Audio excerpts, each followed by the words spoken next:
Welcome to Magic Beyond the Books. Today we are talking about the Yule Ball scene.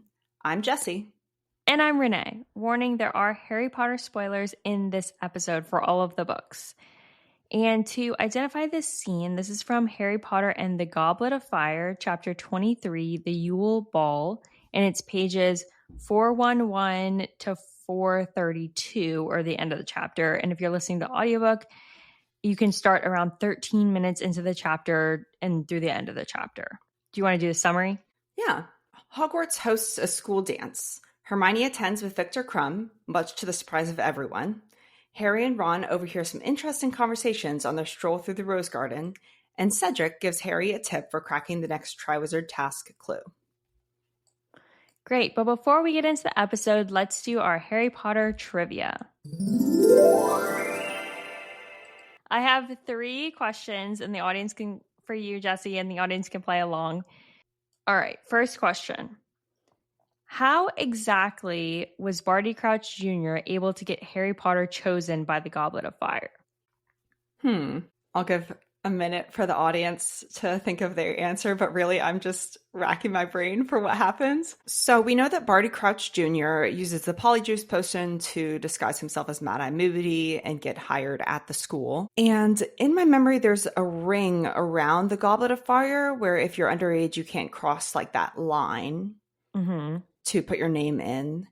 And so I think in the middle of the night, he just crosses over the line because obviously he's over 18 years old and puts the paper in the cup. I don't think that he did any complicated magic or anything to accomplish that, but that's my official answer. He just walks over and puts the name in. Okay. You're partly right. The line was never the issue though, because he needed to guarantee that Harry was chosen, though, not just that his name got into the cup. So I'll give you half points because that is part of it. He had to do it himself, but he used a Confundus charm to trick the Goblet of Fire into thinking that there were 4 schools instead of 3, and then put Harry's name under a 4th school. So that guaranteed he was the only one in his category. Very nice. Okay, interesting. All right, next question. What was the hex that Ginny performed that got her noticed and invited to join the Slug Club by Horace Slughorn? Okay.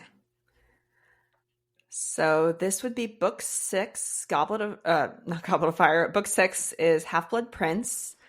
I think this whole hex situation goes down on the train on the way to Hogwarts. And you know what? So she's bickering with Zacharias Smith, but the actual question is, what is the hex that she does? Yeah, you got all the surrounding context. Yeah. I really don't know. Does she just give him a black eye or knock him out or something? The correct answer is the Bat Bogey hex. Oh, man. You know what? I feel like I would have known that if I wasn't so nervous answering these questions right now. She is supposed to be good for that. I think I want to say they mention it a couple times that she's known for this hex. This is one she uses a lot, I think. Okay. And then last question. This is a little bit more of a Fantastic Beasts question, so a little bit outside of Harry Potter. But what is the American Ministry of Magic called? So they don't call it the Ministry of Magic, but what is their magical government entity called? I'm going to be honest, I have no idea. Department of Wizards? A lot of times people will call them the MACUSA, MACUSA, because it's the Magical Congress of the United States of America. Okay, very cool. I actually like that name. That's much better than Department of Wizards. Yeah. DOW. Yeah. All right. Well, that concludes our trivia. Write in. Tell us, did you get 3 out of 3, 2 out of 3, 1 out of 3, 0 out of 3? Let us know. Let's get back into the episode. So I don't know if this is obvious to other people, but Yule means Christmas. So the Yule Ball is the Christmas ball, and it takes place on Christmas Day. Yes. And I think like I don't think I technically knew that, but I feel like I think of like Yule Tide. Don't people say that? Like Hmm. Yule Tide, or is that part of like Christmas songs? Yeah, yeah, definitely. Like Yule log, like it's kind of a word surrounding Christmas, but I never like really thought about it or understood what it meant. Yeah, like like I guess they're just calling it like the Christmas ball. It is happening on Christmas Day, and I feel like that's you kind of like forget that. Like with all this tournament stuff and all the things, like this is like the Christmas episode of Harry Potter 4. Yes, yeah, and I didn't remember at all that this was a Christmas event. Yeah. Let's start with a fashion breakdown. Yeah, we need a fashion breakdown. And I organized this also by like the people with their dates. So we can reference that as well, like who went with who kind of deal. So Okay. imagine this is the red carpet portion where everyone's arriving and we're going to go through their outfits. First up, Cedric Diggory and Cho Chang. Yes. So we'll go through the champions. So Cedric takes Cho. Cedric is in there. Most of the men are in like pretty much the same outfit, I feel like, and just like different variations. And I might not be calling the right thing, but he's basically looks like he's like in a tux, but like a wizard version. He has a black bow tie, black buttons down the front of his shirt, and he has a black. I'm calling this a waistcoat. Coat. Is it a waistcoat when it's like the deep?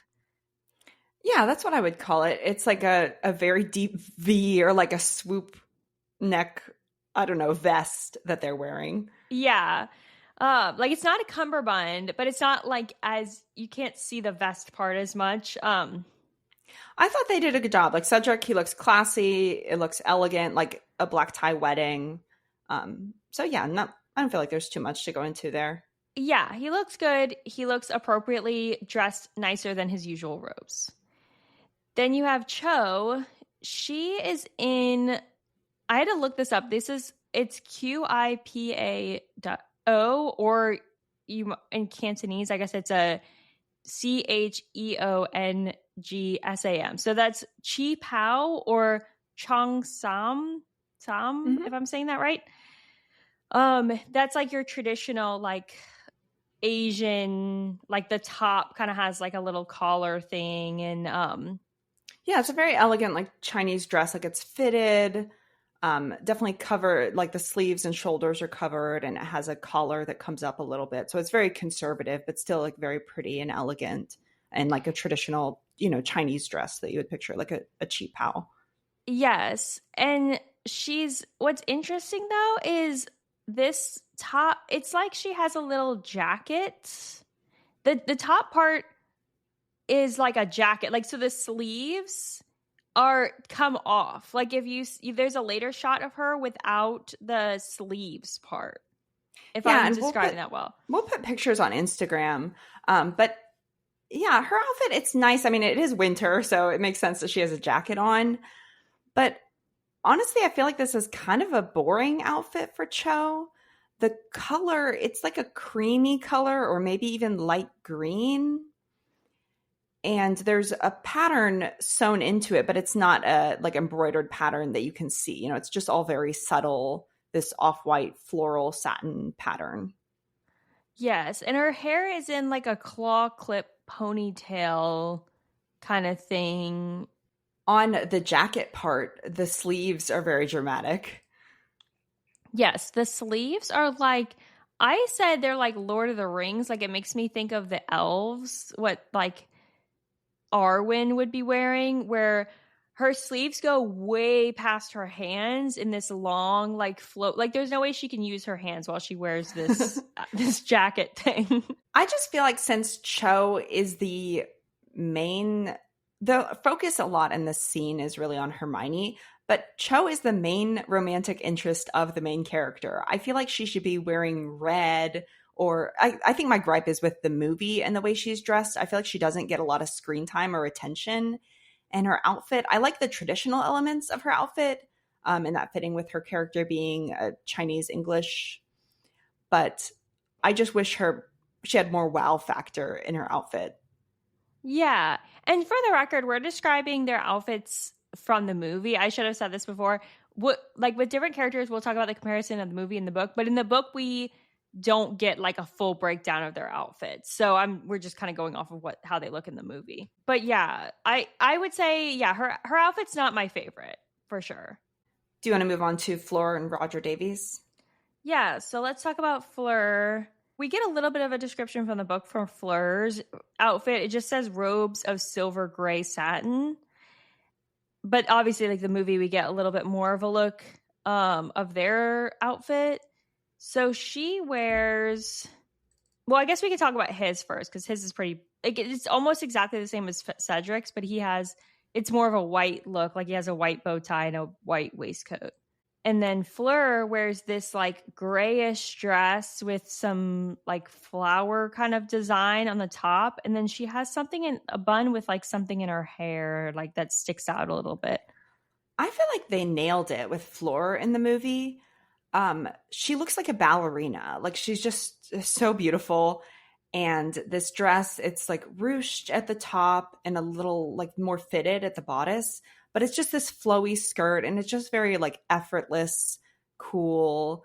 She's not even wearing pink or like a really girly outfit, but she just looks like stunning and like effortlessly stunning. So I really love the way they did her dress in the movie, and it aligns with the book because she's supposed to be wearing silver or gray. Yeah, she's definitely a character who has like a uniform. She's always in like a light blue or silver, gray kind of color. I'm surprised you feel that way. I don't like her dress. Really? I feel like it's this like peasant like look, gray color. It's not satin. Like I think they could have like dressed her, not like they had to go all out and give her this like floofy dress, but I feel like they could have done a more like satiny, silky look and made it more like shimmery. It just looks like a peasant color to me. Yeah, I can see that. Like going more really strongly towards silver instead of gray might have elevated this, or even gold she could have worn. But yeah, it just feels like a very like it's like a chiffon like standard gray. Like I feel like it's what you would put your bridesmaid in if you like didn't want them to stand out at all. Yeah, now that you say that, this 100% has David's bridal vibes. Yeah. Okay, should we do Victor and Hermione? Yeah, how do you feel about Victor in the movies? Is he even described in the books? The book doesn't really describe his look. So we just have the movie, which all the Durmstrang students seem to have this uniform of this like red top, like I think they're black or gray pants with a red stripe down the side, and then these like combat boots, big like black boots, and then they have this strap, like belted strap across their chest, and a like half cape that's like partially fur. The fur cape is so useless. Like it's like a fur scarf. I don't know. Karkaroff definitely comes off as like the most dictator-like of all the headmasters. And the fact that they're all wearing this very military coated uniform and all the boys look exactly the same. Yes. I don't love this look. It obviously like made them stand out a ton in the movies. Like you can see all the Durmstrang boys super well, like because they're all wearing this bright, like bold red. In their coats, like they have a nice dancing shot, and the coats are kind of or like coat, cape, whatever. Like it's on like one shoulder. It's definitely like useless decorative. It makes me think of like a marching band, like the drum major or something will have this like half cape like draped over one shoulder. It's very like decorative. Yeah. I don't hate it, but it's definitely a very bold look from the It's a movies. bold look. It would have been, I mean, like the illustrated books, the looks that they give him are pretty interesting as well. They have him looking very interesting. He's like got this goth look, and he has like a big heavy fur jacket and just looks like a vulture or something. Yeah, the illustrated books make him look scary. Okay, so Hermione, I feel like this is a big source of controversy where people either love or hate her look from the movies. Yeah. So her movie look is a pink dress with this like tiered bottom that kind of changes color, and it's very floofy, frilly. and she has this like curled up. It's mostly an updo, but there's like some hair kind of like fountaining down on the side. This look is 100% not what was described in the book, and we can talk about that. I think it was a good look, though. I like the dress on her. Yeah, I agree. I like this. I feel like it's such an iconic moment from the movie where Hermione's at the top of the stairs and you see her in this pink ruffly dress with the flutter sleeves and it's very fitted. You know, it's not like a super sexy dress, but it's definitely more mature. And we're like, oh, Hermione's like growing up and, you know, this is just her moment to shine. So I think the dress is a good effect in the movie, even though it doesn't exactly match what was described in the books. In the books, her dress is periwinkle blue, which I think of as being like Cinderella blue. Hmm. Yeah, she's in there. They're supposed to be so floaty material. And she, in the books, her hair is, well, in the books, they have her hair more like it's always kind of like curly and messy and floofy and like shit, like semi afro type hair. But in for this particular, like the Yule Ball, her hair is all sleek and shiny and it's twisted up into a knot in the back of her head. So I would say I love the movie look. I think the movie look, like even though it's not the book, I still liked the movie look and I think it's an iconic dress. I see like when I go to Universal, I see little girls like wearing this dress. Like it's very like iconic look, memorable look. And like you said, like it's not too adult, it's not too sexy. Like she's supposed to be 13 years old, so it's like, but it's also not like too childish either. Yeah. Okay. So I'm going to reference back to your Wiggate episode from the Sorcerer's Stone Halloween episode. Mhm. Do you think that they gave Hermione a glow up too soon in movie 3? I kind of feel like they should have kept her in this crazy wig that, or maybe not wig, who knows, that she was wearing throughout movie 1. If they had kept her in that look all the way up until this moment, and then at the Yule Ball did a reveal, and like all of a sudden her hair is normal and it's still curled, but like I feel like that would have really given this the extra oomph that we needed. Yeah, for sure. And in the book, she's supposed to be unrecognizable. Like Harry sees her with Crumb and he's like, "Oh, there's a pretty girl in a blue dress with Crumb." Like she walks past and he like does not even register that it's Hermione. And this reveal from the movie, although it's good and like it is a good moment, it doesn't have this like unrecognizable wow factor that you think of like Princess Diaries, like that makeover. Yeah, yeah. Like she should have had a more of a Princess Diaries thing. That's like a perfect reference. Like, yeah, she's definitely not unrecognizable. And then I do think Emma Watson, just her, like how she looks, I feel like she would have killed in Periwinkle Blue. I feel like that would have been a great color for her. She wears a dress that's kind of this color for one of the Beauty and the Beast premieres, obviously later.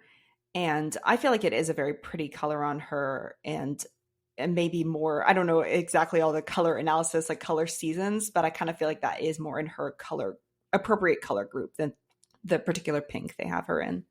Yeah, the pink is interesting because like I think pink later gets associated with Umbridge. And obviously like they didn't like we're on movie 3 and like movie 5 had not yet been made and like you're not like thinking about 5, but then when you go back and you rewatch the movies or you're like rereading the books, like you think like looking at them as like a comprehensive whole, I think pink is like Umbridge's color and obviously like that gives like pink a negative connotation. So that's the one thing I will say about like this dress, like putting her in a pink, I kind of like don't love because it feels like that's like the Umbridge color. Yeah, exactly. Let's go to Harry Potter and Parvati Patil. They go together as a couple. Harry has this look that's kind of like in between Cedric's and Roger Davies. It's like, the tux. He has a white tie and a black waistcoat and then, black robes in the movie versus in the books, he wears like his robes are kind of similar to his regular school robes, except for they're bottle green. They put Harry in green a lot in the books, and he's supposed to have green eyes, and green is like very much a color associated with him. And I feel like the movies, they like don't do that at all. Yeah, exactly. Looking at his movie outfit, I was like, where have I seen this before? He looks exactly like a footman from Downton Abbey. Like Harry looks like a perfect stand-in for Thomas. For anyone who's a Downton Abbey fan, this is the exact outfit they have him in. Yeah, I've never seen Downton Abbey. I know I probably should. The footmen, so for people like me who haven't seen it, the footmen are they like butlers in this or Yeah, what? they're like the underlings to the butler. Okay, okay. Another key thing from the books, which we'll talk a little bit about later, but Harry is supposed to be wearing mismatched socks. Underneath these nice dress robes, he's wearing two socks that he got from Dobby that morning. The left sock is bright red with a pattern of broomsticks, and the right sock is green with a pattern of snitches. I kind of like this detail. I feel like it reminds me of groomsmen at weddings. Like a lot of times they'll get gifted crazy socks, or guys will wear like, very niche, like quirky socks to work or something just to have a little bit of personality. Because it is like guys with their formal wear, they're kind of stuck in one look. And so the socks is like their one bit of freedom and being able to express themselves. So I think it's a fun detail in the book that he has these socks that Dobby gave him. Yes, and it becomes a very, very, very important small detail that's like very, very important for the canon of where the story goes. But we'll talk about that when we get into the timeline. Should we talk about Parvati? Yeah. In the book, Parvati, she's described as being, just very pretty. In this scene, she has a shocking pink outfit and she has her hair in a braid. She's supposed to have long, dark hair. Obviously, she's Indian or Indian English, and she has gold bangles. So I like the description in the books. Her outfit in the movies is fine, and she's wearing pink and orange. So it's pretty similar. Yeah, yeah, it's hard to talk about Parvati without talking about Padma because they We can go over them both. Yeah. yeah, they in the movies they have them in this very like twin outfit where it's like the same outfit but like the colors are flip-flopped. So they're both wearing saris, and like Parvati's has orange on the top and pink on the bottom, and like with the sash part like that goes across. And then Padma is like the opposite. So like her skirt is orange and her top is pink. And then they both have these like dangly earrings, and they both are wearing a bindi like on their face, which looks like it's like a jewel that matches their like earrings. And in the book, they're not in these twinsy outfits. One is in pink and one is in turquoise. Yes. Which while we're talking about like movie outfits and how like ones we liked and didn't like Hermione was a like for me. These outfits I just don't love. It's kind of cheap. Yeah, the colors are just like super bright and like I don't know. I just don't know if it's like the most flattering look on them. They're obviously like beautiful, and I feel like they could have gone more all out with the saris because I feel like I've seen in other like movies and TV shows and things the saris that people wear are beautiful. Like I'm thinking about Murder Mystery 2, that the like sequel to the first Murder Mystery is with Jennifer Aniston and Adam Sandler. I don't know why I like forgot his name. Adam Sandler and Jennifer Aniston. In the second movie, they go to this Indian wedding and they're all wearing saris and they're so like ornamental and beautiful. And so like compared to movies like that or like, and many, many, many others like Bollywood stuff you could watch, I feel like these just don't like live up to the hype. I don't know. Yes. I feel like Indian like dress and outfits and fashion is just so rich and colorful and just super ornamental and patterned. And these just look very basic. It's like the just bottom tier of Indian fashion. So I wish they had gone more all out. And the girls are supposed to be very pretty. And Dean even describes them as like the prettiest girls in their year. Yeah. And I think this look doesn't like enhance their prettiness as much as it could. Yeah. All right. Next, we talked about Padma. She goes to the ball with Ron, who they They're like the worst pair. They don't care about each other at all. And Ron's done so dirty in the movies. Yeah. If we're talking about some of the worst looks, let's talk about Ron's look, because this is like rough. It's so bad. I can't believe I'm just picturing him. I mean, I don't know if Rupert Grint is like 15, 16 when they're filming this, or maybe he was a little older. But just when they like pulled out this costume and told him he had to put this on, I just feel like he was like, oh my God, I'm not getting paid enough for this. Yeah. Which I guess is canon because his book robes are also supposed to be terrible. So yeah, in the book, Ron wears robes that look more like a dress than robes, and they're maroon and have ruffles. But he uses a charm to remove the ruffles. So like the outfit is kind of frayed, but it doesn't have all this ruffly stuff on it. So break down the movie outfit for us. Oh yeah. Okay. So he has this like what I call atrocious brown, what I think is like paisley patterned like suit jacket. I think it's brown or maroon, and it's got like this pinky peachy lace frill like on the collar and on the sleeve, on the ends of the sleeves, and it all looks like it's like fraying, like falling apart, and there's like ribbons on the sleeves that are like falling down. He's got a waistcoat that's got some sort of like pattern, mismatched pattern. It doesn't match the jacket. It's like a, I don't even know, X type pattern. And then he has this like off-white shirt with more lace on the actual like shirt. And then of all colors, a green like floppy bow tie that's got like, I don't know what hanging down from it. Yeah, the costume designers went hard on this. There's so much detail in this outfit, which I like. Like, it is very fun to look at and examine because there's so much going on, but it's a little over the top. Like, it's just a little too much because the other guys are basically wearing tuxes and Ron is wearing like garbage. It's so bad. It looks like, to me, if I had to like describe this, it would be, it looks like something that you find like in a haunted house, like a dead person the ghost is wearing. But then like some thrifter person like took that shirt and then was like, I'm gonna make this cute, and like got pink dye and like tried to dye it, but it just and sewed on extra fabric, and yeah, it just looks so bad. Ugh. Yeah, it's hard to look at. And this whole movie, all the boys have like terribly long hair for no reason. And so like that just adds to like, they just look terrible. We should move on from this nightmare. Let's go to someone who's dressed like a little bit better. We can talk about Draco. Yeah, Draco in the book, he has black velvet robes that make him look like a vicar, which is like a priest.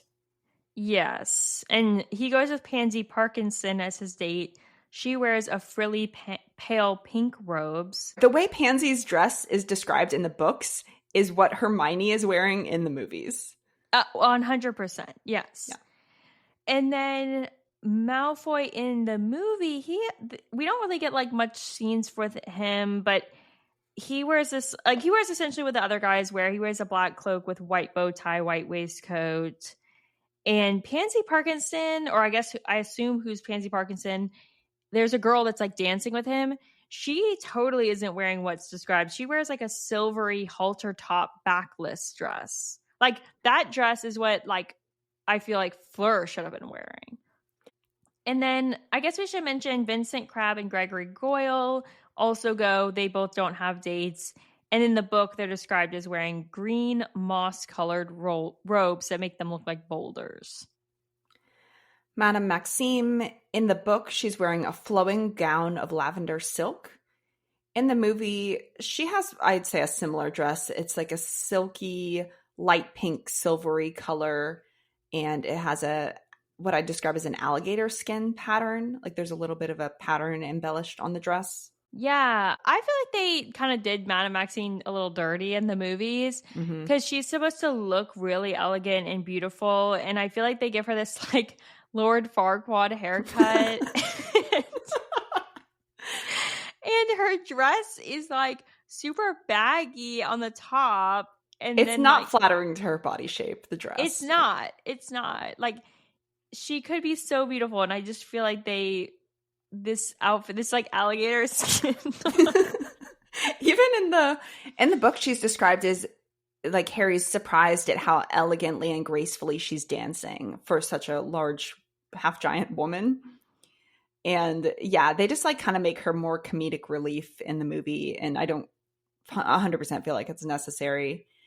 And then she's with Hagrid. I feel like Hagrid looks fine in the movie. You know, he just looks a little more dressed up than his normal look. Yeah, he pretty much matches the book description. The book describes him as wearing his hairy brown suit, and he has that. He's like got this brown suit that's like hairy is the best way to describe it, maybe, but it doesn't look like fur. It's like, yeah, I don't know. It's not fur, it's hair. It's like human hair. It's dreadlocks. I don't know. It's like pinstriped, and then he's got his. The one thing I will say about this outfit for the movie is he's got this like bright orange bow tie with like yellow polka dots, and his pants I feel like are like way high, like they're like pulled up all the way. He looks like Carl Fredricksen from Up to me, like the old man from Up, like because his pants are so high and like it's just it's giving old man to me. Yeah. Okay, should we talk about some of the professors and teachers, judges? Yeah, we can start with McGonagall. In the book, she has red tartan dress robes. Tartan is like plaid or like this, Scottish traditional pattern. Mm-hmm. But in the movie, they have her in green. I don't care that much about this switch. She looks fine. Green's kind of like her going color in the movies, but red or garnet is the Gryffindor color. So maybe they could have had that to just reinforce like she's the Gryffindor head mistress, or what is she called? Head of house. Well, I have many thoughts about her. One, her movie look is very like they have her in green and black all the time, and she's again in green and black. She looks beautiful. Like green and black seem to be good colors for Maggie Smith, and that seems to be her uniform. But what's funny is in the books, tartan is her uniform. Like she has everything that she has is tartan. Like her cookie tin is tartan. Like, and I'm like, I always think about this when it comes up in the books. Like she's always seems to be wearing this plaid, and I'm like, is this a preference of hers, or did she have like one plaid thing and then like all of her family members just buy her plaid stuff now? Because it's like who exclusively wears like plaid? Well, tartan is a big thing in Scotland. Like your family would have a certain pattern, or like there's like regional patterns. So this is like a big traditional fabric and like pattern if you're Scottish. So is McGonagall supposed to be Scottish? I think so. Yeah. Okay. Then that makes more sense. But she also, in the book, is described as wearing an ugly wreath of thistles around the brim of her hat to be extra festive for this event. So that's her outfit. Then Albus Dumbledore, we don't really get much from the books about him. We know that he wears a tall wizard hat, but we don't like get the clothing breakdown. The movie, he is another one where I do not like the outfit choice. He always looks like he's about to go to sleep. Like he has the sleep cap. Like he looks like the bear from the Sleepy Time Tea, and just pajama robes. Like, why is he always in pajamas? He's always in these like pajama robe looking robes that are like this silvery blue, like light blue. And yes, he wears this sleep cap all the time. They changed his look a lot, like in the third movie on, and I don't like it. He wears the same outfit. I swear, it's like it looks like he's wearing the same outfit in every single scene for like from movies 3 to 7. And what I don't like is like him and Snape we'll talk about next. But this Yule Ball, everyone is supposed to be like way dressed. Like this is like a formal event. And I feel like he doesn't look any more formal. Even McGonagall is like wearing her usual outfit, but it's like elevated more. He doesn't look any more formal to me. Get rid of that fucking sleeve cap. I agree. It's just kind of a wasted opportunity, but like I don't know, to maybe justify it. There's so much going on in this scene and like so many outfits. So I feel like they're just like, okay, whatever, Dumbledore, Snape, you're just gonna have to wear your normal thing. Like we're not spending any budget on another outfit for you. We spent our entire budget on Ron's crazy scrap fabric. We spent too much time like on this terrible, terrible look. Yeah, and God forbid Alan Rickman wear anything but the same goddamn outfit. It's like just black. I cannot tell you the difference between this outfit that he's wearing and what he wears every other day. Percy is featured a lot throughout this chapter. He's like a big character because Mr. Crouch is not there and Percy is in as his substitute. So Percy's wearing brand new navy blue dress robes in the book. In the movie, he's just totally omitted from this scene.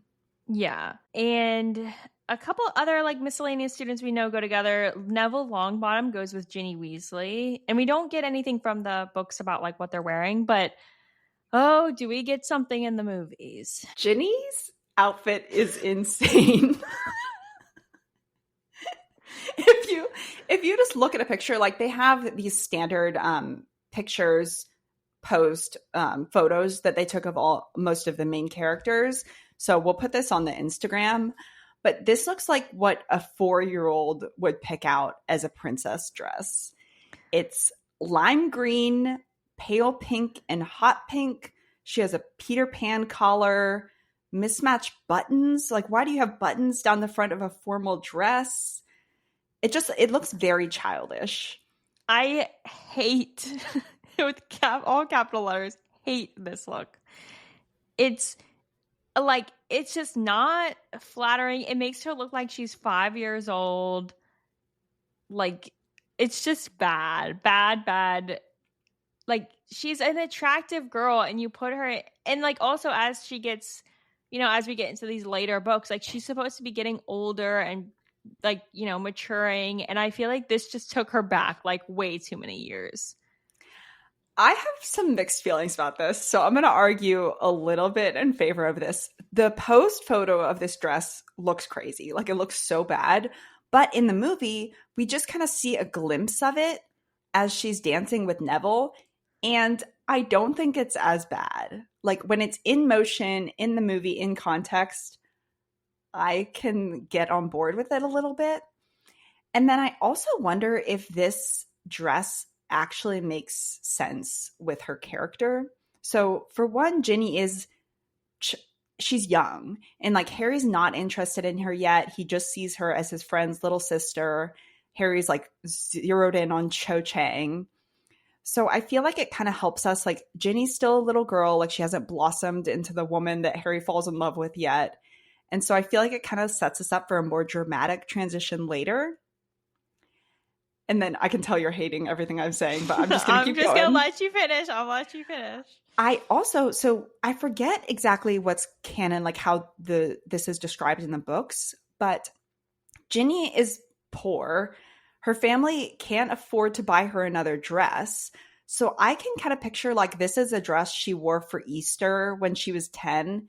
And her mom is like, okay, we can't get you anything. Like, here, just wear this old dress that you have to the ball. Like, we're not buying you something new. So I can kind of like see how it makes sense. Like, she's not like, her personality is very cool. And like, she has that cool girl thing, especially as she gets older. But it makes sense that her dress is like a little bit outdated and not like a cool girl dress for this event where she's a third year. Yeah. I'll give you that yeah, she doesn't have money.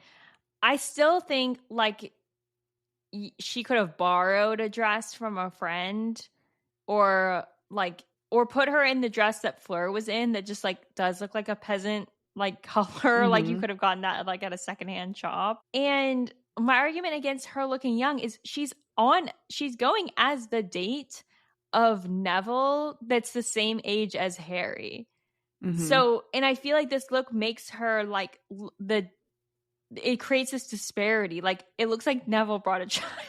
Yeah, because Neville looks on par with the other guys. He's wearing this tux, like white bow tie.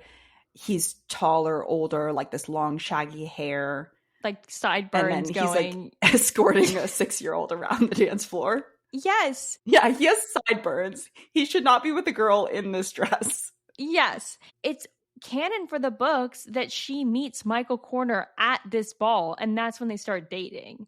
So, like, this is I the forgot beginning of that. her first boyfriend, her getting into the dating scene, you know, and you're telling me Michael Corner saw her in this? And Michael, like, it saw her in this. It was like, gotta snatch that up. Like, I don't know. That seems even creepier and weirder. The last people I'll mention is Fred Weasley goes with Angelina Johnson. We don't really get like much from the books or the movies about their stuff, but there's like a picture of the two of them. She wears a purple dress, and then Fred wears a suit with like a bow looking tie and then like an orangish brown vest. So you can see like they took a picture together, you know, they look cute. And then we also know that Lavender Brown went with Seamus Finnegan, though we don't get like an outfit breakdown for them. But just to close out the dates. And I think that's all the people that we know that are like paired up. Like I don't know who like Dean Thomas goes with. Yeah, these are all the official couples that we get, or at least, you know, dates for this event. Okay, so inside in the Great Hall, this is all according to the books, and then we can later talk about the movies, but the walls of the hall have all been covered in sparkling silver frost with hundreds of garlands of mistletoe, and there's ivy crossing like the starry black ceiling. The house tables are gone, and instead there's like 100 smaller lantern lit ones. And like, so each of those have like a dozen people at each table. It's kind of like, you know, wedding style. And let's see. For the dancing, the tables all go to the edges of the walls to leave the floor clear, and a raised platform gets added also for like the Weird Sisters to perform. I like this. It's special. I love the frost on the walls. Like for Christmas time, that just sounds so beautiful. And like you wish that effect could actually be achieved in real life without magic. Yes. And in the movies, they kind of achieve it's very like frosty, like this. The movies make me think that this is like it's a white Christmas or icicle Christmas, like fancy Christmas. That's definitely the vibe of like, you know, the trees are covered in snow. There's like icicles on the ceiling. The tables are all like I think there's silver or blue, and then there's like ice sculptures on each of the tables. And it's almost like, how are they not freezing in this room? It's like an ice rink. It looks cold. Yes, it looks like an ice rink. So outside, there is a grotto with fairy lights, which fairy lights are actual like hundreds of living fairies in the rose bushes. And what's interesting also is fairy lights is also the current password for Gryffindor Tower. I thought that was like a little connection there. But so there's rose bushes that are added just for the event, and then there's fairies like fluttering around, and then there's statues of Father Christmas and his reindeer. And then there's like these ornamental paths with large stone statues. And in the somewhere maybe in the center, there's a tall fountain with splashing water and a reindeer statue next to that. And then there's also carved benches. So there's this elaborate like outdoor garden that people can walk around. And even in the original books, the chapter like image is the reindeer with the fountain in the background. Yeah, I love this outdoor area, how it's described. I think it sounds really pretty and fun. So that concludes, I think, the decorations. Do you want to go into the timeline? Yeah, let's go through the scene. Okay, so we're just going to talk about the Yule Ball part of this day and not get into like all the stuff that happens before, just for the record. So I guess we can start with like they get ready. Like Hermione leaves 3 hours before the ball to go get ready herself, and the boys get ready like an hour before the ball starts. And the one thing I want to mention about this is I think this is very, very interesting. Hermione, I guess my theory is that Hermione got ready super early to not get ready when the other girls were getting ready. Because what I think is really interesting is the other girls don't seem to know what she looks like or where she is. So I'm thinking like, why would they not know unless she got ready before them and then was out of their like dorm? That's a good point. Yeah. because when the boys first get down, which we'll talk about in a second, but Ron asks where Hermione is, and Parvati like shrugs, and she doesn't seem to know where she is. And then later, when they see Hermione, Parvati is like staring at her in disbelief. And so like Parvati's behavior just makes me think like that she hasn't seen Hermione before when she sees her at the ball, which then makes me think like, how on earth would she not see her? Like she lives in the same room as her. Yeah. So that makes sense. Hermione's not using this 3 hours to just get ready. Like she's getting ready and then she's kind of going somewhere else and waiting it out. Which makes me like really sad because I feel like when you get ready with the girls, that's a really fun, usually more fun than the actual event itself. And I feel like Hermione just like missed that and doesn't have that. Like she doesn't have a girl friend group other than maybe Ginny. I guess the other theory could be that she like went to the like younger girls and got ready with Ginny instead. Yeah, she definitely seems tight with Ginny because both of them in advance like know who they're going to the ball with, and Harry and Ron don't have this same information. So it's clear that Ginny and Hermione have like a friendship or have conversations, just one-on-one. Yeah. So possibly she went to like the other girl's room and got ready with Ginny with the younger year. Or I guess another theory could be that she got ready early and then went over to meet Victor. And then they could have like been walking around the grounds or like spending a little bit of time together before they had to actually go into the ball. Yeah, I can see that. But they get ready and then they're going out to meet their dates. And this is where Dean notes that he's surprised that Harry and Ron got the best looking girls of the year, which meaning the twins. Which I think we're all surprised that Harry and Ron got anyone to come with. Yeah. I like Ron's response, though. He says animal magnetism. That's how they got them.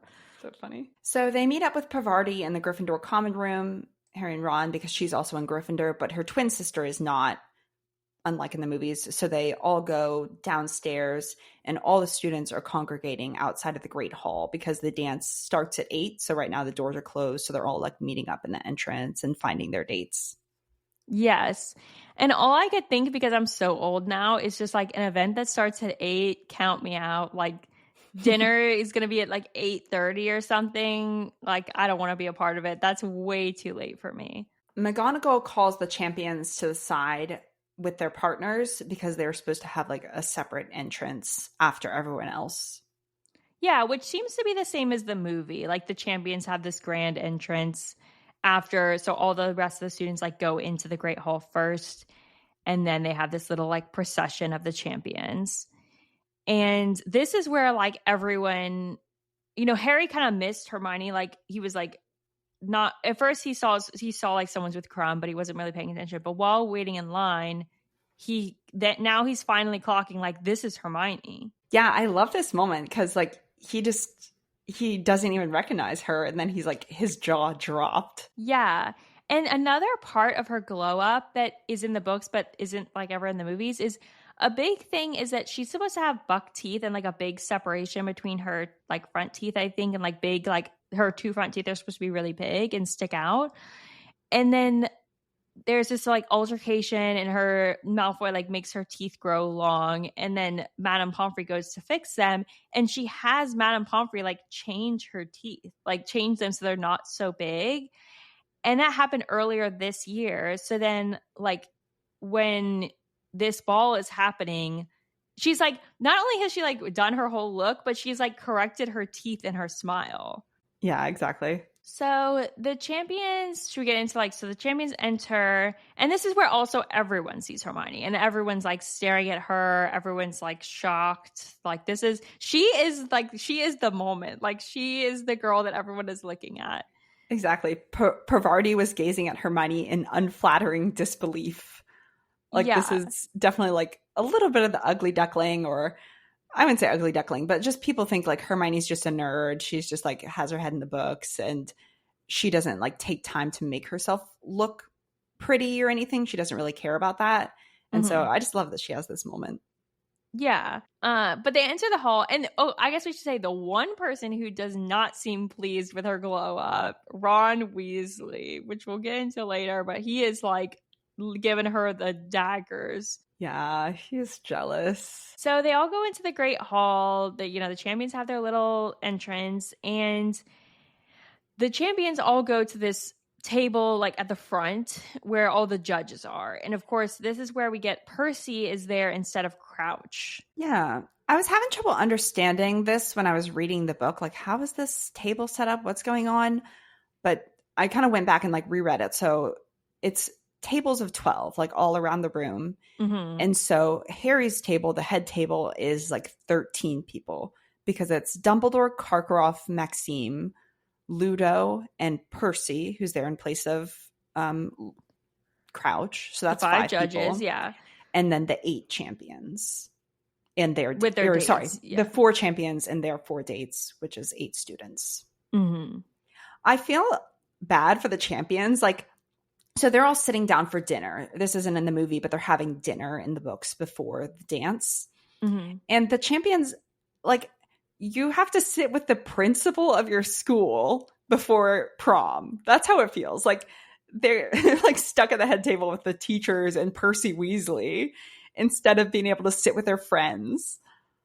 Yeah, and even for the teachers, because we get a moment later, maybe I'm like jumping ahead, but where Hagrid and Maxime are like, you know, giving each other looks across the room because they can't sit by each other because she's stuck at the judges' table. Yeah. And Hermione and Crumb are like deep in conversation. Harry said he feels like he's never even seen Crumb talk before. And then Crumb is like passionately describing everything to Hermione. And he's talking about his school and how like the inside of the school is simple, but the grounds are beautiful and there's lakes and mountains and they ride their brooms around. And then Karkaroff cuts him off and he's like, don't tell her anything. Like, you can't tell her where the school is. And it's so bizarre because Crumb says lakes and mountains. Like, she's supposed to locate. Yeah. In Europe, lakes and mountains. Like, she's going to know where you are. Yeah. Yeah, I guess I should say Karkaroff's the only other person other than Ron that's not very happy with this pairing of Victor and Hermione. Why is that, though?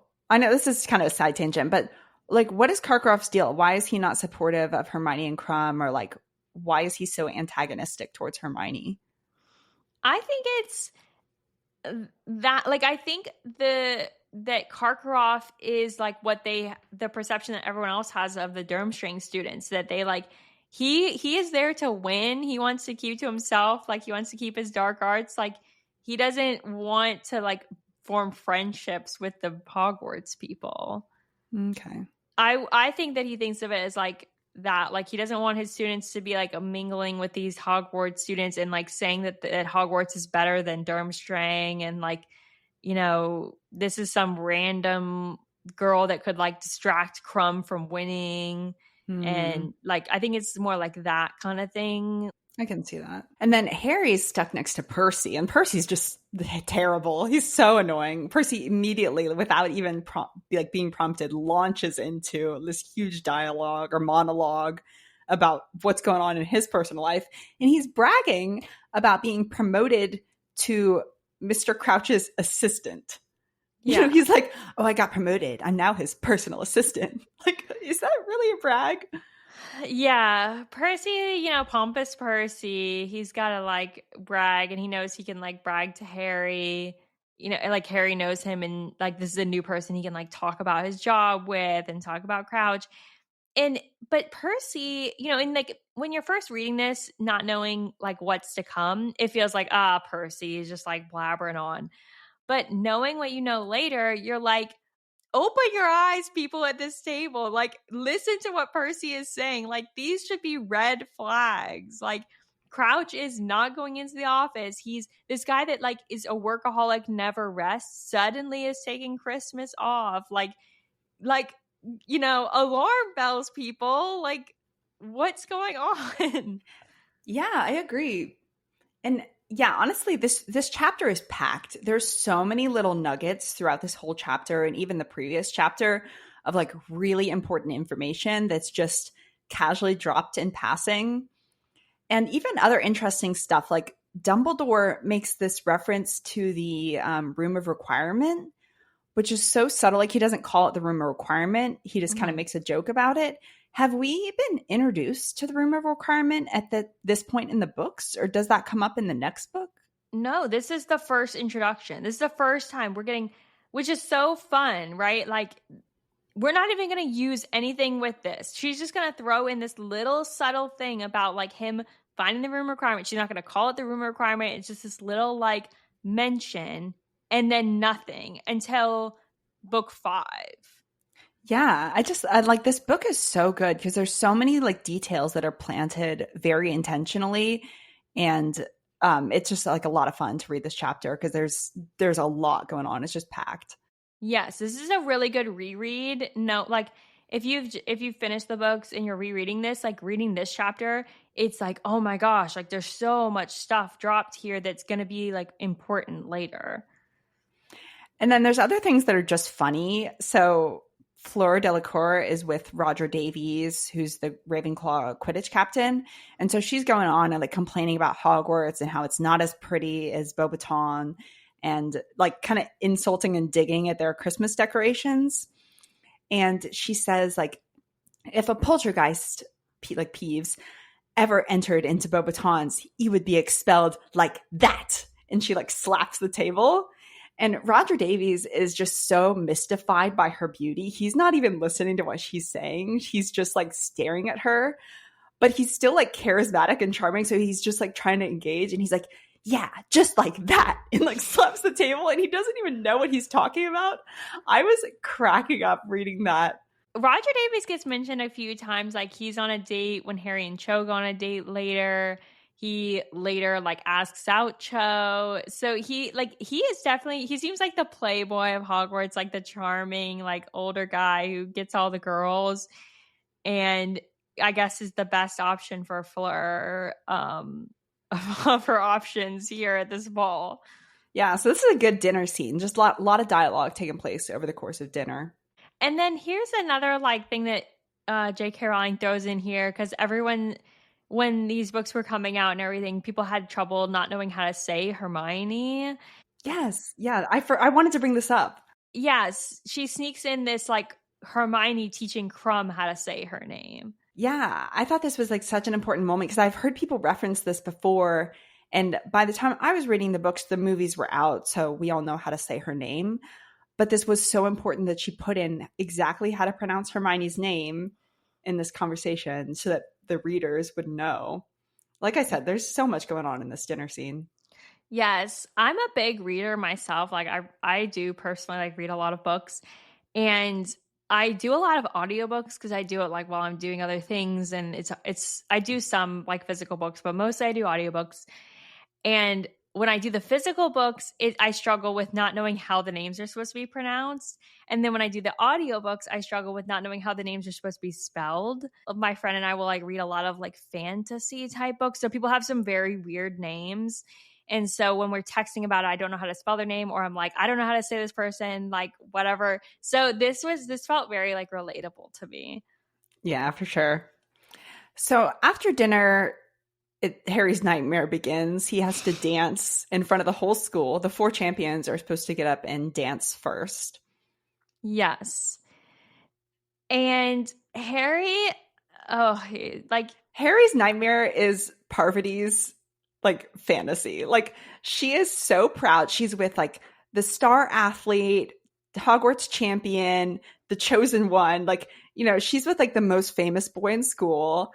And she is definitely embracing, like, this is my moment to shine. I'm about to, like, be catapulted to the most popular girl in school.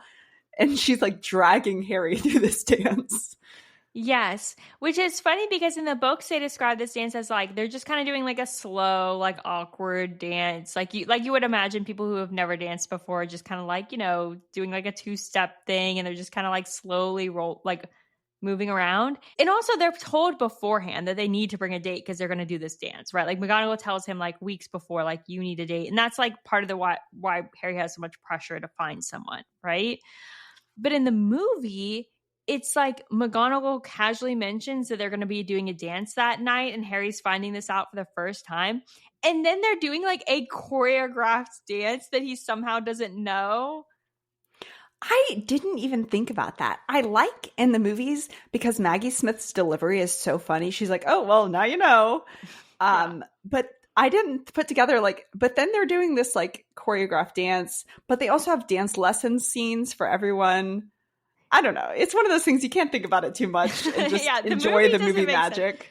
Yeah, the movie, yeah, because like Parvati seems to know the dance, but Harry doesn't. It like is weird. But yeah, but canon for the books, she's definitely like parading him around. It says parading him around like a show dog. Yes. And I should mention this is where the Weird Sisters come out as well. This like they're the ones that are providing this music that they are dancing to. And I have a little bit of a mini breakdown on the Weird Sisters if you'd like it. Yeah, sure. So the Weird Sisters, first of all, when they say that they're coming out, like the stage comes up, what's on the stage is described as a set of drums, several guitars, a lute, a cello, and some bagpipes. So they're described as a popular music group, but I'm like, what kind of music do the Weird Sisters play? I'm still confused. And they're described as being all extremely hairy and dressed in ripped black robes that are like, artfully ripped, like it was intentional. In the movies, they're kind of like, wearing like fur coats and like leather and like a glam rock type of look. And I don't know what kind of music they play, but in the beginning it says it's a slow, mournful tune. And then later they pick up and they're playing faster songs. So I guess it's up to your interpretation of like what actual music they're dancing to. But I feel like this is rock. Like, it's the 90s. I don't know. Like, the way their outfits and stuff are described, it sounds like a rock band. But my question is, are the Weird Sisters women or men? Because I thought it was a women's group, like Heart or something. But in the movie, it's an all-male band. Yeah, when I look on the Harry Potter wiki, it's all male.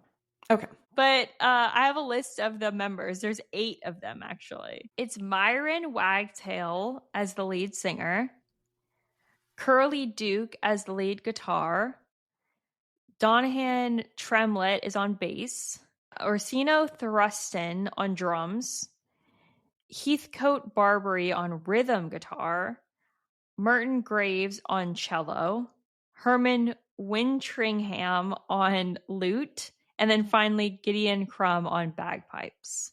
So that's a big band. Thankfully for Harry, this moment in the spotlight goes away pretty quickly. Like, everyone else joins in the dance floor. Mm-hmm. And, pretty soon all the focus isn't on just the champions. Yes. But, and like, yeah, everyone joins. So that now you're having like, I think it's Professor Moody and Sinistra, like Dumbledore and Maxime, I think. Like other people are joining. So like the attention isn't on him. But this is where we get the socks come back. So Moody compliments Harry's socks and Harry tells him, oh, they're from Dobby, right? Mm-hmm. And then Parvati notes that like Moody's super creepy and like his eyes shouldn't be allowed. So because obviously like Harry's robes are covering his socks, like Moody is seeing the socks with the eye. Yes. And I have so many thoughts on this like little short like blip part of this scene. Yeah, go. Tell it to me. So one, what's really, really important as a rereader, you catch this, is this is how Moody knows that Dobby and Harry are friends. Like this little blip, this Harry saying that his socks come from a house elf named Dobby. Moody, aka Barty Crouch Jr., catalogs this. And later, this is why he stages a conversation for Dobby to overhear about the like task being underwater and like you should use gillyweed. Yeah, because Yule Ball is between task 1 and task 2. Yes. So we're leading up to like the underwater task 2. Yes. So Moody, this is like a key point because this is how Moody gets this information that he then uses, like stages this conversation, so Dobby will get the gillyweed for Harry. Yeah. So it's so funny because it's like, it's such a blip. It's such a little thing. Like as a first time reader, you're just like, whatever, like the Dobby socks.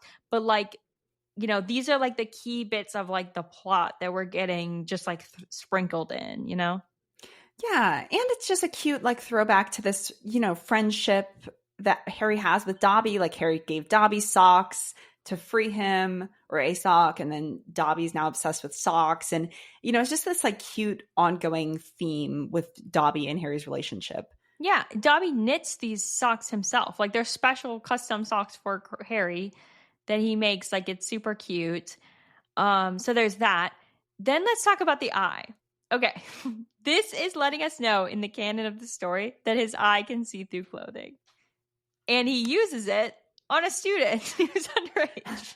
I mean, Parvati's right. It's creepy, and it probably shouldn't be allowed. Exactly. Like, I feel like when I read this before, as a kid, you're just like, whatever. But I'm like, yeah, this is super weird. Like, why is he at a school with a bunch of underage students? And he can see through their clothing. And he can see through their clothing. And he can see through, like, walls and doors. And, like, this is just, like, so weird and not right. And, like, and then you could be like, well, he doesn't, like, actually use it. He doesn't zoom it in. He's using it now on Harry. And why is he looking at Harry's feet? Like, why is he, like, intentionally trying to look through Harry's clothes? I don't know. So many questions here, but... Yeah, I mean, I think we can easily answer that. It's like he's Barty Crouch, and he's obviously, like, clocking Harry and trying to find any sort of clue or thing that will help him, like, secretly help Harry. So it, like, the canon of it tracks and is not, like, creepy, but Parvati, normally I think Parvati is not a, like, agreeable character that I, like, can relate to. But in this moment, I'm like, yes, say that a little louder for the people in the back. Agree. Parvati, I feel like in the movies they make it like Parvati and Padma are like the victims, and they're just like all night having to sit at this table with Harry and Ron, and they're so bored. In the books, Parvati and Padma are not wasting any time. Like, they understand very quickly that Harry and Ron do not want to dance with them, and they move on. So, like, the way it's described, like, Harry and Parvati do this dance for the first song. The second song starts playing, and Harry's like, I don't want to dance to this. And Parvati does, but whatever. She follows him to the table. And then while this second song is playing, a guy from Beauxbaton, which Beauxbaton does have male students, comes over and asks her to dance. And she's like, yeah, I'll go dance with you. And then it's implied that, like, within 10 minutes or within, like, I don't know, one more song, Padma also gets up and is immediately surrounded by a bunch of guys. Yeah. So, yeah, I don't know. In the movies, like, it's like they're, like, left alone in the corner and they're helpless. But in the books, like, they're on it. They're like, I understand what's going on in this situation. I don't have to be with you. I'm going to be with whoever wants to dance. I'm going to go find him. Yeah, I like how in the books, pretty much all of the girls are given, like, a good time at this dance. The boys are the ones that have the problems. Like, Ginny finds a boyfriend. The Patil twins hang out with the Beauxbaton boys. Hermione has, like, this, all-star moment. And Fleur is able to, like, have some fun with Roger Davies. So, like, the girls are maximizing this opportunity. The boys are just like, Harry and Ron are so lame. Like, when I think about this, if I was on a date with them, like, Harry just spends a lot of the time staring at the girl that he couldn't go with. Ron too. Like, yeah, and then Ron staring at Ron, like, the way it's described in the books, he doesn't even look at Padma. Like, when he first meets up with her, he's like, hey, not even looking at her. Like, I would be like, oh, I'm so done with you. Yeah. And then within minutes, she's, like, swarmed by men. like we've said, they're the prettiest girls in their class, according to Dean. And yeah, Ron's just being so rude, and she didn't deserve that. Yeah. So after some dancing happens, Hermione comes over and joins Harry and Ron, happily talking about, like, how Victor is going to go get drinks. And this is where we get our first, like, Ron-Hermione confrontation. And Ron starts to express his feelings, or his quote-unquote, how he is saying that he feels. Yeah, so he's, like, acting like Crumb just wants to be with Hermione to get to Harry. Like, Crumb's trying to get close enough to, like, jinx Harry or find out his secrets, find out information about the egg. Like, Harry doesn't know. Dumbest. Harry doesn't know anything. Like, you should not be taking his advice on how to solve any of these tasks. Like, Harry's useless. So obviously Crumb isn't trying to use Hermione to use Harry to find out how to win the tournament. Like, what? Yeah. Hermione says the whole point of this is international magical cooperation. Like, I'm, talking to, like, someone from Durmstrang. Like, this is what we're supposed to be doing. And Ron says, no, it's not. It's about winning. No, it's not. It's about winning. And of course, he has this classic line, "You're fraternizing with the enemy." Yes, so good. And yeah, and he changes tack too. Like, he starts out by saying, like, oh, he's like trying to get information about Harry, and like, you're betraying Harry by going with like this person he's competing against. And then Harry's like, I don't care. And then he's like, okay, now I gotta like change. Like, all right, well, he's trying to like use you and like get help with the task. Like, he's trying to see if you'll help him, like you're helping Harry or whatever. What is interesting is in the movies, well, first of all, in the movies, Ron calls Victor a ruddy pumpkin head. Which I was like, what is that insult? And then Ron's reasoning seems different in the movies. So in the movies, he's talking about like him being too old for her. And he says like he has a little bit more than friendship on his mind. Like, it seems like Ron is like using these very like sinister comments in the movie versus like we're saying in the book where he's saying like he's, competing against Harry and he's kind of like the enemy. Yeah. So Hermione and Ron kind of have a spat here, and then we kind of move on and they continue arguing later in the night. Yeah, Hermione just leaves. Like, she's like, what the heck just happened? Like, and Crumb comes over after Hermione leaves asking for where she is. And Ron, just like is like, we don't know, whatever. And like, so Victor leaves. And then this is when Percy comes back because he's got to, chat up. He's got to chat more about himself. He comes over. But the part that really cracks me up is he comes over and says, I saw you guys talking to Victor Crumb. That's the whole point. Magical cooperation. What Hermione said earlier. It's so funny. And then, of course, Ron is like not happy with that comment. Yeah, that was so funny. So while Percy is interacting with Ron and Harry, they oversee Fred and George run up to Ludo Bagman, and they're kind of trying to talk to Ludo Bagman about something, and Ludo brushes them off, which again, like there's just so much going on in this book, in this chapter, because Fred and George are chasing Ludo Bagman down for his gambling debts. But, it's just like suspicious activity when there's this overarching mystery throughout the books. And we're not sure if Ludo Bagman is like a serious villain. Yeah, we're getting a lot of like Fred and George, like with Ludo Bagman. Fred and George are doing mysterious things. Ludo Bagman's doing mysterious things. But Ludo then makes a beeline to them to come, probably trying to come talk to Harry. But he gets into conversation with Percy. And again, Percy's, mentioning some of these things. And it's like, Ludo, like, come on. Like, you've been working with Barty Crouch Sr. Oh, like, people should have been noticing these red flags that something is off with Crouch, right? Yeah. There's a lot of failures like along the way here. And then Harry and Ron are like, we got to get out of this conversation. So they go to take a walk in the Rose Garden. A nice romantic walk for Harry and Ron. This romantic stroll. This is just like so Harry and Ron. And as if we haven't gotten enough, there's already been so many like plot points and laying out and like suspicions and suspicious conversation. Now, another suspicious conversation. We get Karkaroff and Snape chatting together and calling each other by their first name, seeming like way more on like a first name basis, like a friendly level, if you will, than like we've ever seen them to this point. Yeah, so obviously Harry and Ron don't get the full context and they don't know what's going on, but Karkaroff is concerned because his tattoo ink his dark mark is becoming more prominent, and like weird stuff is happening, and he is asking Snape, like, are you having that happen too with your dark mark? Like, what does this mean? Is Voldemort coming back? Like, what does that mean for us? He's not saying that exact dialogue. Mm-hmm. We're getting like these vague comments, but later we find out that's what this whole conversation is about. Yeah, which also like knowing what we know in the future, it all makes so much more sense. Like, Snape seems like not very interested in like buddying up with Karkaroff. And it's like, yeah, Karkaroff, you sold out all your other Death Eaters last time you got arrested.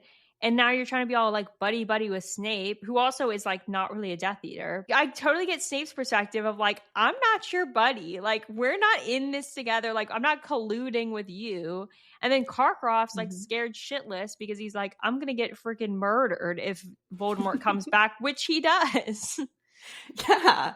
And Snape is like, well, flee. Like, if you want to run, but I'm staying at Hogwarts, which makes sense because like Snape knows he's safe at Hogwarts and like he has this responsibility to Dumbledore. Mm-hmm. Very interesting. Yeah, so we get a little bit of this, and then as this conversation is going, Snape is Snape is on his own mission to catch students hooking up, which is like so funny to me. Snape is appropriately chaperoning prom. He's like, no one is going to be making out in the rose bushes. You need to go back inside. I don't know. I think maybe I'm like a looser chaperone. I'm like, I feel like if I saw some of this, I'd be like looking the other way. I'm like, you know what? Let the kids have some fun tonight. Whatever. He's patrolling. He's like blasting the rose bushes apart to expose the students. Yes, and in the movies, there's a deleted scene where Harry leaves the ball and overhears this conversation, and they're like, you know, this whole scene gets cut out for the movies, but there is a deleted scene. And what's funny to me is like in the movie version of this scene, there's like parked carriages, not the Beauxbaton carriage, but like a separate like parked carriages that students. This is like what's wild to me. The carriages are like rocking. Like, like they Titanic. show the carriages like rocking, and then they show like multiple students like making out. And I'm like, what is going on here? And then Snape is like running over. He's like, let me sprint over and like yanking the door open of the carriage to like catch these students. It's like so crazy. Yeah, you can look up this scene on YouTube. It is pretty funny. I feel like the acting is a little weird on Alan Rickman's part, and I understand why they cut this scene, but it's hilarious. So look it up on YouTube. Yeah, and I feel like it escalates it. Like, I mean, I don't know what's going on with the students, but I feel like it escalates it so much. Yeah. And Snape is also like deducting points from students, like 10 points from Ravenclaw. And then Snape runs into Ron and Harry walking around. And of course, Snape is like, what are you guys doing? What are you up to? I feel like he should have just immediately deducted 10 points from Gryffindor for each of them. He doesn't, but in my head, like that's just a funny thing. And yeah, they're like, we're walking. Like, what? We're not doing anything. Like, you're not catching us in anything. He's like, keep walking, Ben. Yeah, like, good comeback, man. But this is where, so the boys reach like a fountain, and they see Hagrid and Madame Maxime sitting there talking. And Harry is like, okay, they kind of get like a little bit of the conversation. So Harry's like, this is like a personal conversation. Let's get out of here. And he's like pointing towards like them walking down the path. But the problem is Fleur and Roger are in one of the rose bushes, like over to the side, you know, obviously doing some stuff. And Ron, who had asked out Fleur to the ball earlier, is like, I'm not going anywhere near where she could see me. And he doesn't want to like flee the situation.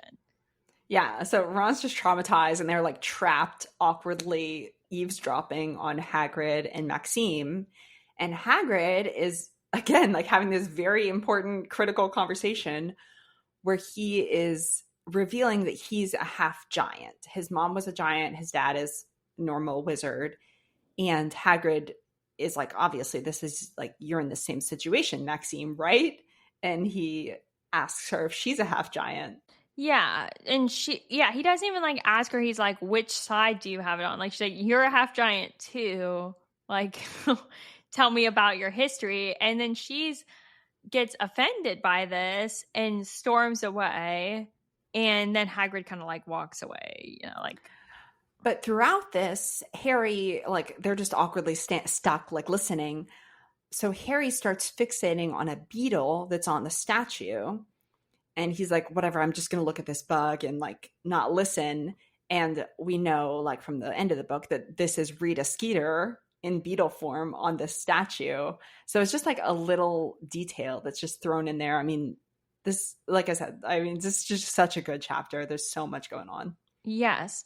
So this is our little hint that Rita Skeeter is an animagus, and can turn into a beetle, because we get this little, like throughout this book, we get references to a beetle. Keeps showing up. We keep seeing beetles everywhere. Even, I want to say earlier in this chapter, Percy says, without that Skeeter woman buzzing around. Yes, yeah.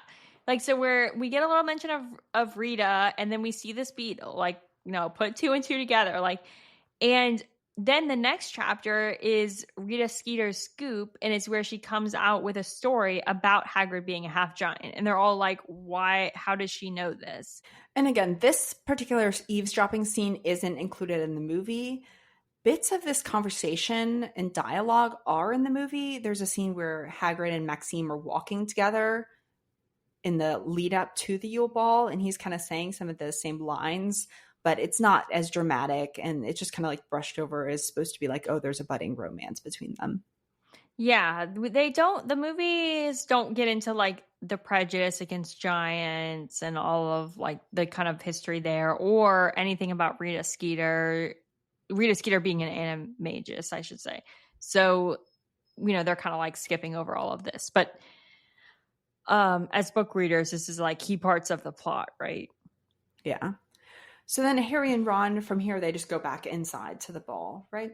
Yeah, they go back to the Great Hall, and because Ron is like shocked by this information and horrified, and Harry seems like unbothered. He's like, so he's half giant. Like, that explains why he's big. Okay. And then Ron takes Harry back inside and kind of gives this breakdown of the reputation of giants. They're supposed to be violent. Wizards like don't have a good relationship with giants. Yeah, they're supposed to have this like uncontrollable urge to kill and stuff. So this is like a big reveal to Ron. Yeah, and Harry seems unbothered still, even knowing what he knows. He's like, Hagrid's still a good guy, so I'm not going to judge him for it. And the ball kind of gets wrapped up. Like we jump to the ball ending at midnight, and Hermione says bye to Crumb.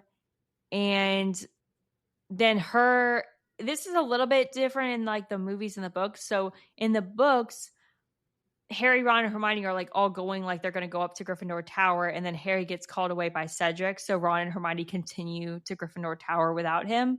Whereas in the movies, there's a lot of stuff that like all happens on this staircase. There's a staircase that Hermione made her grand entrance that like there's gonna be like 5 different conversations that happen here. Yeah, the movies, I don't hate the way they did the movies. I mean, they got to condense things. So they have Hermione and Ron have this like blowout argument on the staircase. And then she turns to Harry and she's like, where have you been? To bed, straight to bed, both of you.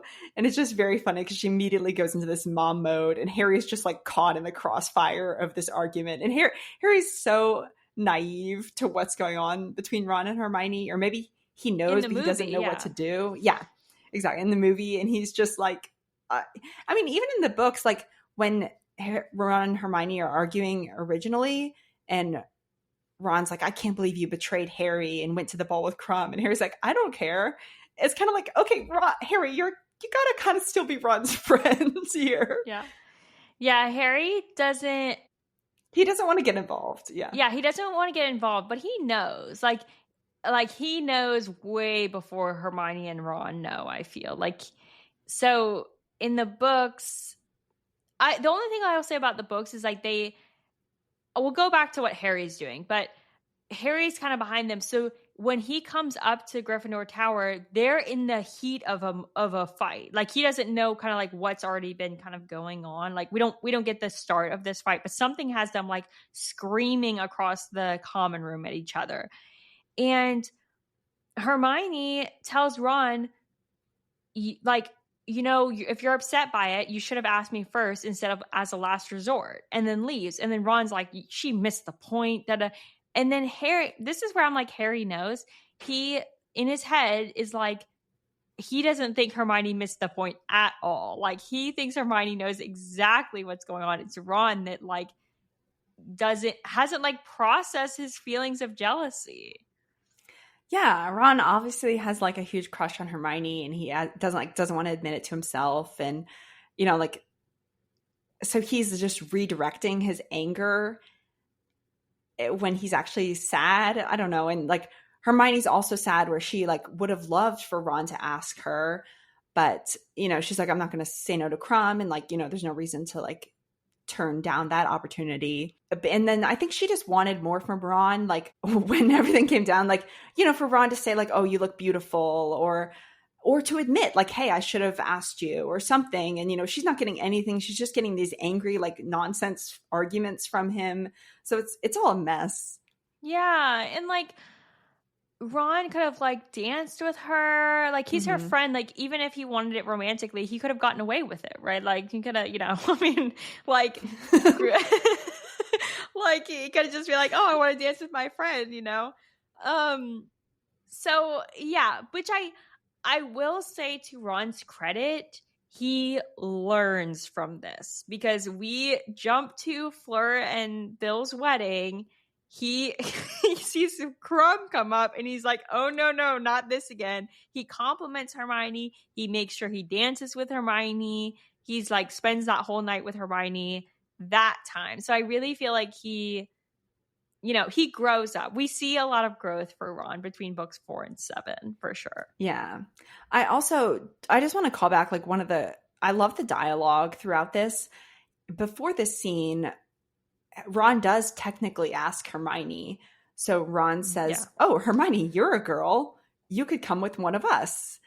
And I think that dialogue is so intentional where Ron says, "You could come with one of us," meaning me or Harry. Because he's not going to say Harry. That would be his worst nightmare, is for Harry and Hermione to be going to the ball together. But he's still not going to say me, which is what he really wants, because it's embarrassing. It's too intimate, yeah. It's too intimate. And, so throughout this, like, I feel like it's a very accurate portrayal of friends that have feelings for each other, but it just feels complicated. And, when you're in school, it's like, oh, everyone else will know. And I just love the drama. Yeah. And I don't know, like, you could definitely discuss and like try to interpret like when do Ron and Hermione have feelings for each other? When do they know that they have feelings for each other? I personally feel like Ron kind of like, I think Ron has feelings for Hermione for a long time before he like realizes that they're feelings for her, if that makes sense. Like, I think he likes her for a long time. And I think Ron, like with pretty much every man, as soon as they see someone else with the girl that they like, it's like it clicks for them. Like that, like, oh, wait, I don't like this. Yeah, definitely. I feel like if this hadn't happened, he probably would have coasted for like a lot longer and not done anything. I mean, he still doesn't act on this immediately, but this definitely is like a shift where he needs to see that there's competition, because even like Neville, they know that Neville asked Hermione out, or not out, but like to go be his partner for the dance. And Ron just kind of shrugs it off. Like he's not intimidated by Neville, but Crumb, he's older. He's a pro athlete. This is someone that Ron looks up to, has like an action figure of him, wants his autograph. This is like just, again, like nightmare situation for Ron. Yeah, Ron and Harry are living their nightmares. Harry has to dance in front of everyone. Ron has like his hero, his idol, like going out with the girl that he likes. And also Harry is into Cho. We get the reminders throughout this chapter. Like Harry's looking at Cho. Harry wishes he could be with Cho. It makes him angry to see Cho and Cedric together. And Cho is with Cedric, who beat Harry at Quidditch. He's older. He's the school's favorite champion. There's a lot of like similarities between the Harry to Cedric relationship and the Ron to Crumb relationship. So speaking of Cho and Cedric, though, while Hermione and Ron are doing this side conversation, Cedric pulls Harry aside and talks to him. He kind of awkwardly is like, he's trying to give Harry a hint about the next task, but I think he feels some guilt about like being forthcoming about it. So he basically just tells him to take a bath with the egg. Yeah, this is the most obscure, unhelpful clue. Like, Cedric is too much of a rule follower to actually tell Harry what's going on, but he's too much of a nice guy to not say anything. And I don't know. I don't feel like it's that helpful, or, I feel like he could have done a lot more. Especially since he took Harry's girl. I mean, he doesn't know that, but... He doesn't know that. So he's like, when Harry isn't really giving him anything, he suggests, okay, we'll go to the prefect's bathroom. Like, that's a nice bathroom. Like, here's the password. Like, you can go there. He's like trying to help him more with it. But yeah, like you said, like, I think he just doesn't want to say it outright. Whereas when Harry told him about the dragons, he was just like, it's dragons. Harry's thoughts in his head, which we get in the book, are so funny, where he's like, oh, he's probably just trying to embarrass me in front of Cho.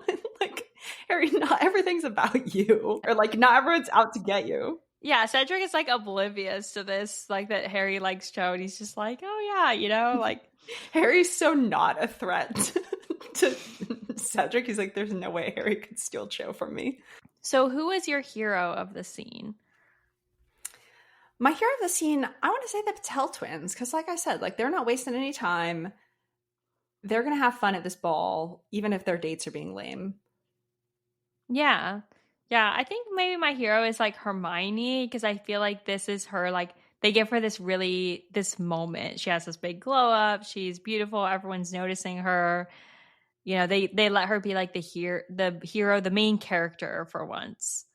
Yeah, and for how ridiculous Ron is being, you know, she is like engaging in this argument with him, but like she's navigating that the best she can. So yeah. I agree. She's a good hero in this scene.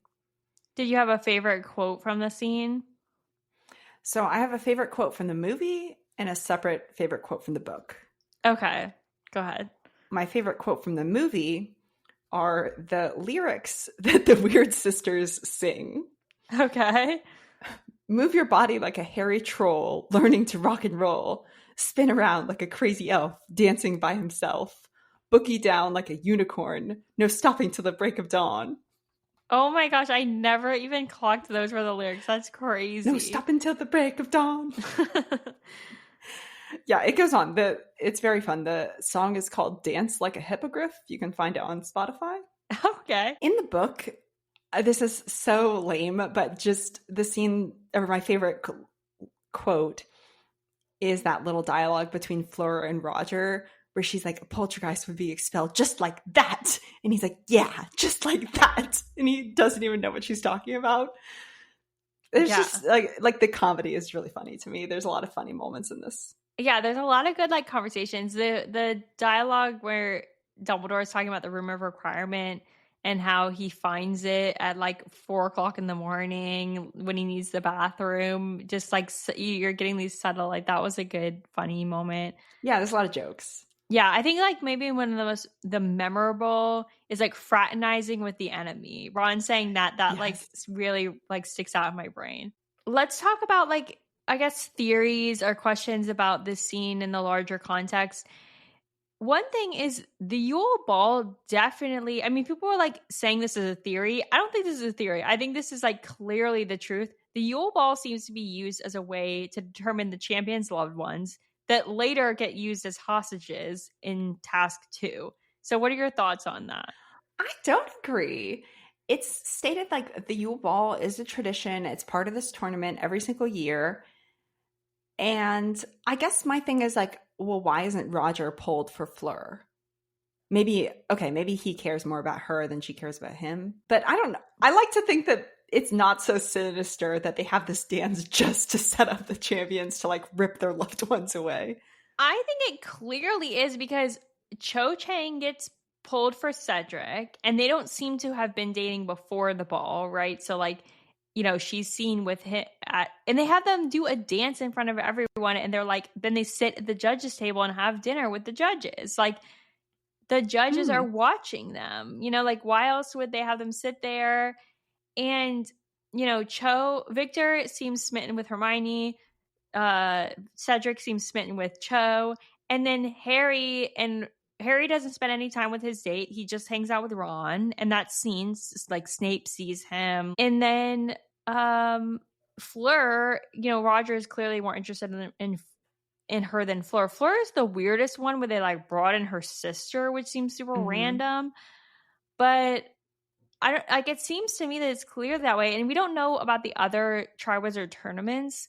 But I would think that like maybe there's some version of that where like your loved ones are held hostage. Okay. The next question is: we later learn that Hermione kissed Krum at some point. Ginny mentions this in book 6. When do we think they kissed? Did they kiss at the Yule Ball? We do see their goodbye scene where they're saying goodbye to each other and he like kisses her hand or they just say goodnight. Like it's not explained that they kissed then. Mm-hmm. It's hard to imagine them kissing like in the middle of the dance floor in front of everyone. So I don't know when that would have happened. I feel like it could have happened at the Yule Ball. Like, we don't know, like, if Did they they like, have a walked rosebush away. moment? Yeah, did they have a rosebush moment? Because when he leaves Hogwarts altogether, they have a brief goodbye. They step away for a second, and it's very quick, which makes me think that like they didn't really have time to kiss then. And this seems like the only other like really time, like maybe after the second task when he pulls her out of the water and is talking to her, but I feel like he would have been seen. So I feel like the Yule Ball is like maybe their only like chance that they could have, unless there's something they're meeting up without us knowing. Yeah. I think if I'm really thinking about it, they probably like stepped away and had like a moment outside during Like this during the dance. Yule Ball. Yeah. Okay. Especially after she fights with Ron, she probably like has a little like, I'm gonna like show him, he can't control me, Ron. Yeah, she's fueled up now from the Victor juices. It's like a spiteful kiss. Thanks for listening. Don't forget to rate and subscribe to the podcast wherever you're listening. Next week, we will be discussing Cedric Diggory. Until then, happy reading, happy listening, and may you never break your wand.